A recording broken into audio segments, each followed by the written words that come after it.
চীনে ছড়িয়ে পড়া রহস্যময় ভাইরাস হিউম্যান মেটানিউমোভাইরাস এইচএমপিভি নিয়ে আতঙ্ক বাড়ছে।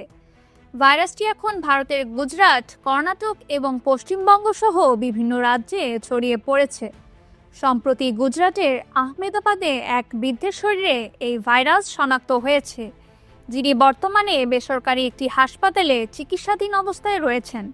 এর আগে গুজরাটে 2 মাস বয়সী এক শিশুর শরীরেও এই ভাইরাসের উপস্থিতি পাওয়া যায়।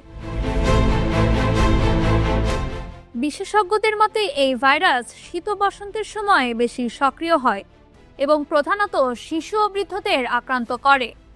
সংক্রমণ সাধারণত হাঁচি কাশি বা রোগীর ব্যবহৃত জিনিসপত্রের সংস্পর্শে আসে।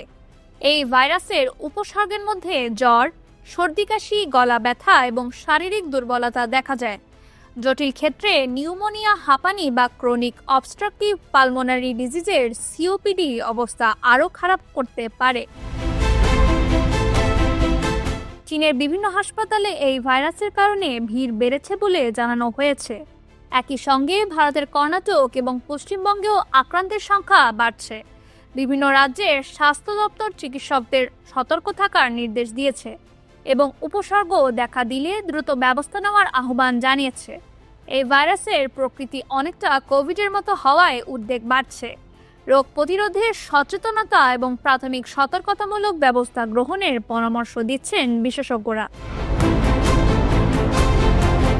Nowshin Tasrim Rahman, Dhaka west news.